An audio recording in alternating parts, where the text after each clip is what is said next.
guys, welcome to the channel. Today's video we check out High on Life. Welcome to the channel everyone. Before we jump into the video, make sure you hit that like button, hit that subscribe button, and let's jump right into the video.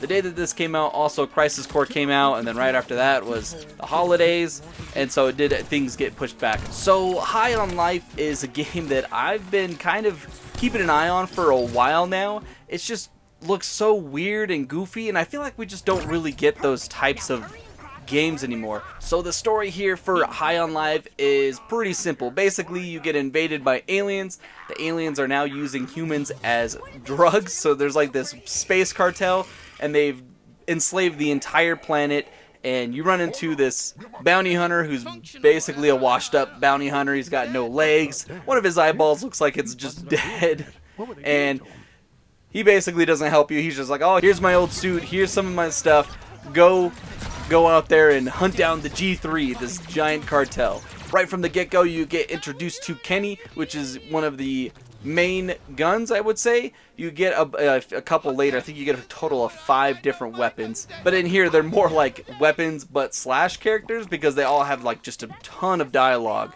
That's the main gist of the story, is that you're hunting down the cartel and trying to save Earth from being used as drugs, or from humans being used as drugs. The gameplay here is, I would say it's pretty solid. It's nothing like super in-depth, not that I was really expecting it to be anyways. You have your 5 weapons. You have Kenny, who is like your pistol. He could just do your regular shots, and then he's got like a glob shot where he can load like a bunch right into his mouth, and he does like one big blast, and it usually will knock the enemies up in the air, and you could do more damage. Gus is more of like your shotgun type enemy. He looks like this weird like frog looking thing. He can suck small enemies towards you so you can blast them, and he shoots out these discs. But his is a much shorter, more like a shotgun type of weapon. Next up we have Sweezy. Sweezy shoots like a bunch of crystals out, and her unique ability is that she could do like shoot these orbs that slow down time, and so you can like stop a bunch of enemies, run up, and just bam bam bam with a bunch of crystals. Actually pretty cool. And then you have one of my favorite and freaking weirdest weapons, I would say, in the game, is Creature. Now Creature is one of the weapons that was being experimented on that you find in one of the labs, and he's basically lost his marbles. He doesn't know who he is. He's just called Creature, and you shoot out his like children. There's like a bunch of like little like weird aliens that sit in the back of him, and he shoots them all out, and they run and they attack the enemies before they die. It's a freaking weird gun, but at the same time I really liked it. His special ability is that he's got one in the middle that's a different color than everyone else, and when you shoot it, it'll run up and jump on the head, and it'll like control them for a few seconds. And the last gun that you get is pretty much the boss gun. You get it like right at the end of the game. You got like one mission where you really get to use it, is Let's Do It. Let's Do It is a super powerful gun. It's got like a freaking motorbike engine on the back, and he blasts electricity. And that's all he does, but he just does a frick ton of damage. And that there is the gist of the weapons, and boy, do these weapons talk a ton. And I would have to say, at the very beginning of the game, I wasn't like 100% on board with it. I felt like they talked way too much, and whether or not they like grew on me or I just got used to it, by the end of the game I actually enjoyed it, and they were quite funny a lot of the times. Now, I've never seen Rick and Morty. I've seen lots of snippets on like social media and YouTube, things like that.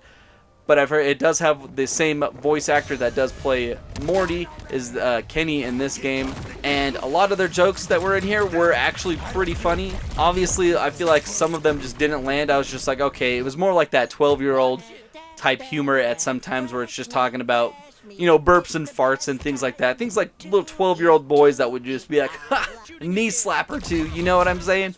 But there were quite a few jokes that I felt were pretty hilarious. Other than the weapons, a few other little things that they give you is you get a bounty hunter suit. It does come with a jetpack, and you are able to upgrade a little bit later, so you can, you know, fly a little bit longer, have a little bit more fuel. And when you're not flying around, if you're just on the ground, you can hit B and you'll actually kind of slide all the way across, and that is actually pretty fun. All of the enemies that you're fighting are all the G3 cartel members that are in like this yellow, they're gooped up basically. because there's like 2 missions where you have to go get gooped to pretend like you're a G3 cartel member, and they're just basically enemies, and you're fighting the same, you know, couple enemies over and over again. So there wasn't like a huge variety, but I feel like the further you get into the game, the more enemies showed up. You'd have like snipers that would now show up. There were enemies that where they had like this orb around their head with an alien flying them, and you had to shoot the alien, otherwise that whenever you killed them they would just be revived. They also had a couple that were like would charge you, and they had like these gatlins as like fists. I'm not sure exactly what they were, but they just run up and they'd hit you really hard, breaking down your shield and whatnot. Up next, I just want to talk a little bit about the world. I thought it looked really cool. The graphics weren't, you know, all that great. I'm playing on a Series S, so they weren't great to begin with.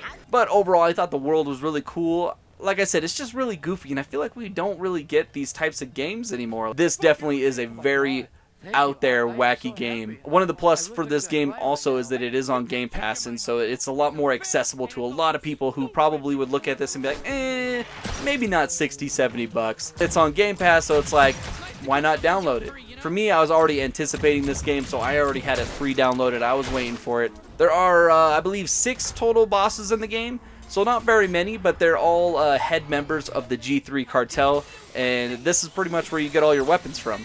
So Kenny, you find right at the very beginning on Earth. You pick him up, and he's your kind of default weapon. And the next 2 bosses actually have Gus and Sweezy, and once you defeat them, you get their weapons. The 3 after that, you don't really get any weapons from them. Creature you find being experimented on, and same with Let's Do It. He's just like in super beat up shape. All of the bosses were actually pretty fun. You kind of had to like jump over, you know, shock waves, or they all had like certain little gimmicks that they would do where there was a big shock wave, or they would teleport across the room. One thing that I thought was kind of cool was Dr. Giblets, I believe. He was like the octopus dude. I forget his name, but basically he's lying about who he is, and if you have Gus with you specifically, he kind of like sees through all the bullcrap and he tells you to shoot him. Well, you shoot him and he actually dies right before the boss fight, and he falls into a suit, and the suit you have to fight the suit. It's funny and it's weird, and I kind of pre-saved right before that and went back and tried it again and didn't shoot him, and it's the name that appears is actually somebody different. So it's kind of cool that they did that. I don't know, I thought it was cool. Actually, the hardest boss in my opinion was not the last boss, which you would think most of the hardest bosses would be the last boss, but was actually the boss where you had to fight like 3 of them at once. Overall, I thought the bosses were a lot of fun, and I had a great time with it. Alright, now talking about my final thoughts. So, High on Life is just such a friggin' weird game. I don't know, it's such a weird...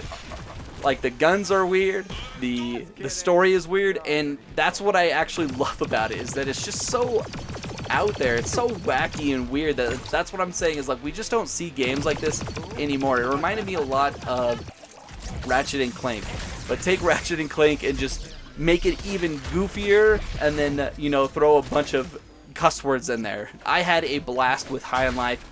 I'm going to give High on Life an 8 out of 10. I had such a good time. And on top of that, it's free on Game Pass. I had laughs, I had a good time. The combat I thought was decent. As far as, you know, technical issues and stuff like that, I think the game only hard crashed on me twice, but because of the load times, I was able to hop back in it really quickly. But overall, guys, I had a good time. Let me know down in the comments below what you guys thought of High on Life, and we'll catch you guys on the next video. If you've decided to take a look around, little cutie, oh my god! Oh, no, you're destroying everything! Oh my god, you're so big! I didn't realize how big you were compared to our town. Ah, that was our power plant, our nuclear power plant! Totally safe, by the way, until you came and triggered a nuclear reaction!